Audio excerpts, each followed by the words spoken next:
What's up, Trish? You like that? How you doing? I love your pants. You like that?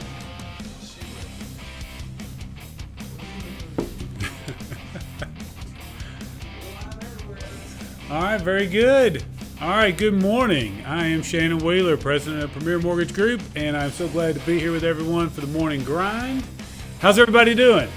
Yes, I like those. I like that response. Yes, you feel like a rock star. Okay, so first thing we do, as always, we start out with 60 seconds of gratitude. So I'm gonna go around the room, find out what everybody's thankful for, what's got you grateful this morning. Allie, we'll start with you. What's got you grateful this morning? I'm thankful I get to go see Impractical Jokers on Thursday. What is that? It's they're like a comedy. They have Okay. a comedy TV show. They do like skits and they mess with people. But I get to see them live. Oh, So very it's like cool. stand-up. Where is Yeah. that? Grand Ole Opry. Very cool. Very cool. Yeah, that will be cool. That's my dad's Father's Day present. So Oh, very cool. Very cool. I like that. All right, what are you thankful for this morning? I got accepted into a new house. Got accepted into a new house. Okay, so tell me about that. Yeah, no doubt, no doubt. So that was a big thing. Were you worried about it? You were A wondering, little stressed. Yeah. a little stressed. So now it's all good. Where are you moving? Right behind here, Blackman Farms and everything. Nice, nice. Very good. Congratulations. Thank you. Josh, what are you thankful for this morning? I'm thankful Zach Bryan's such a damn good singer, and I got to see him this weekend. Oh, okay. Very good. Very good. Where'd you see him at? Coleman, Alabama. Okay. Yeah. No, it's the only reason you'd go to Coleman, right? So, yeah, I understand. The news yesterday was being Trish, what are you thankful for this Thankful morning? that my sons came up to visit me yesterday. Woohoo! Yeah, all That's three of very them, so cool. that was cool. Oh, my three sons. Yeah, there you go. They're next. Yeah, very good, because they're all grown doing their thing, and now it's like you're fortunate to get to see them probably. I think they came down for the new ramen restaurant, actually. Yeah. I just happened to be there. Yeah, I have that happen a lot too. Yeah. Josh, what are you thankful for this morning? There's a big UFC card this weekend. Okay, all right. Very excited. I'm gonna have some buddies over. We're gonna watch it, have a good time. I got you. What's fight you're looking forward to the most? Justin Poirier versus Justin Gaethje. Who you picking? I got you. All right, we'll see how it goes. I see Josh shaking his head over here. It'll be a good match. Okay, well, this morning we're going to talk about. Actually, the title of the show was like cost versus value, but basically what I want to do is talk about a couple of concepts that are easy to forget about, but I think can help kind of get recentered sometimes on what you're trying to get accomplished. So basically, I want to talk about cost, price, and value, and the difference in those things. Okay, so if I were to say, what's the difference in cost, price, value, what would you say, just in general? If I say, what's the difference between a cost and a value? I think cost is what somebody wants for something they have. Value is what the other person is willing to pay for. Close and not too far off. I would say price is more like what you're talking about instead of cost. We'll get to that in a little bit. But what do you think about cost versus value? Cost seems like what you have to give, and value seems like, is it worth it? Yeah. Okay. Cost versus value. I was gonna say it's kind of like what you sacrifice versus what you gain. Yeah. Cost versus value. Price. What do you think about that? Cost is like a number, value is something that's a little bit more than. yeah, I'd say cost is like what you could be losing, and then value is what's worth. She's the only one that said cost is something that you could be losing, which is also value, I guess, in a certain sense, right? So, do you provide a product or a service? Do you sell houses? You're not a home builder.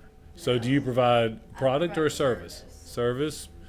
Ed, you provide products or services to your agents? Services?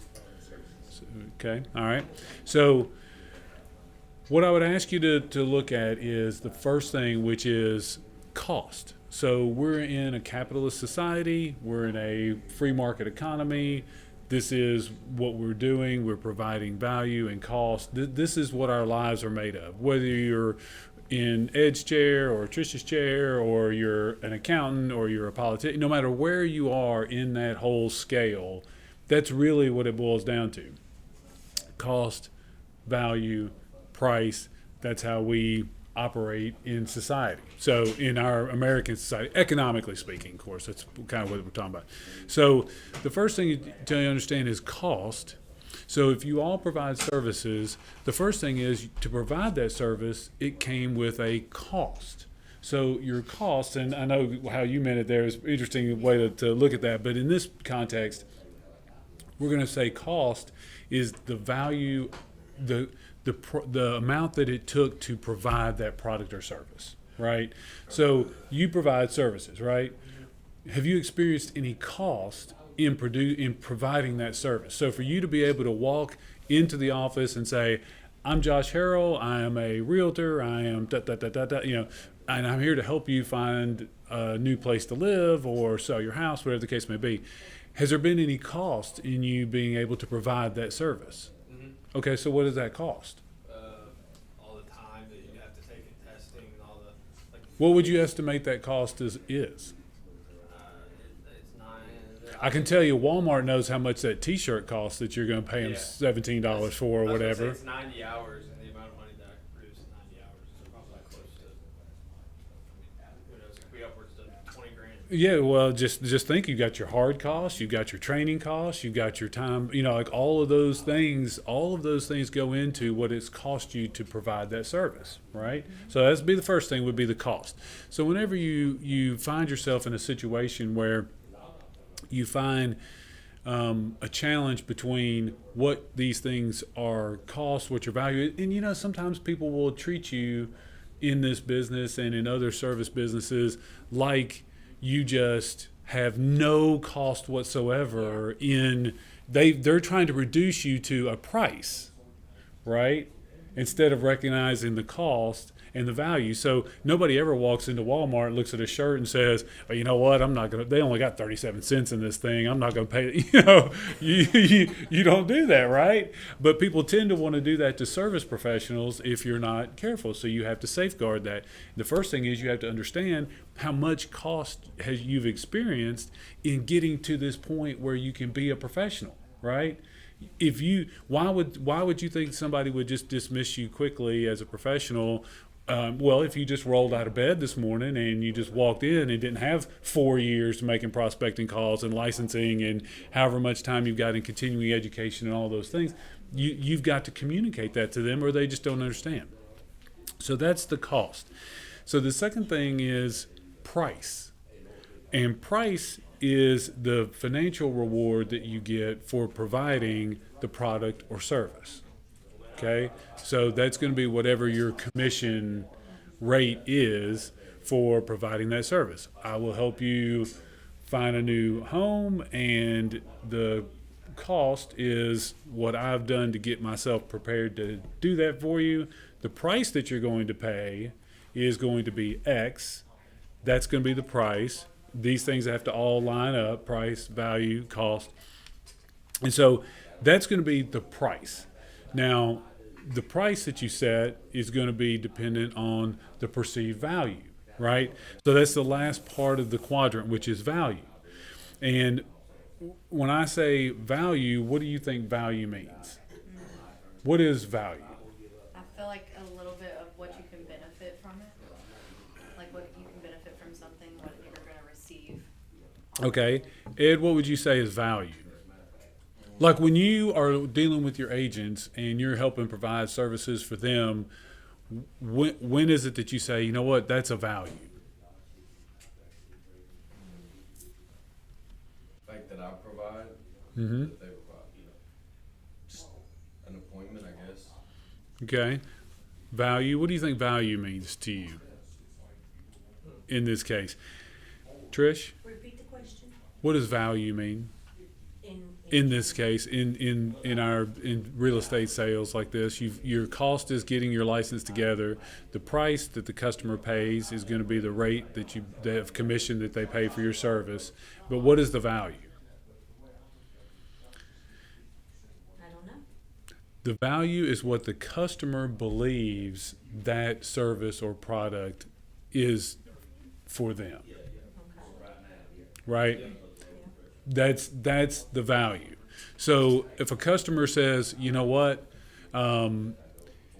Josh really made it convenient and really helped us go through all the choices that we had available to us. He really helped us not make a mistake on this one property because he knew enough to get an inspection done that allowed us to understand that there were some foundation problems. And when it came to figuring out how we were going to get our house sold and get to our new house and get moved on time and find a lender, Josh put me with Shannon at Premier Mortgage so we could get a great mortgage. He helped us coordinate with, it's on and on and on and on. Those are all of your value points. So the customer is going to understand your value as you are able to show that value to them.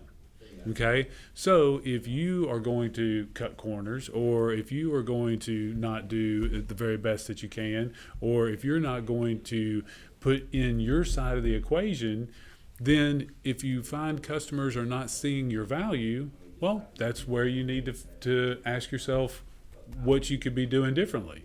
So there's a lot of times when you think about cost, price, and value where we spend our time in the wrong areas.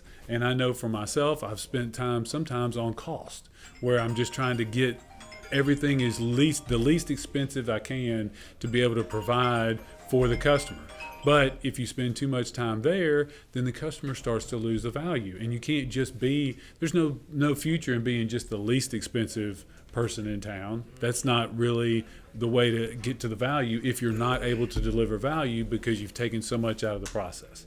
So as you go throughout your practice, realize that your service business, what you guys do to help people, it's not real tangible, right? You can't really see it. You can't pick it up, you can't touch it, you can't see it. So it's up to you to make sure that you understand how to communicate that true value to your clients. I've been in this business for a long time. I've seen a lot of agents, and I can tell you that a realtor who is providing the service that a realtor is providing, there is no doubt in my mind that every single customer out there could benefit from the value that a realtor brings. So make sure as you go out there today, you provide that value. Okay, Van, take us out.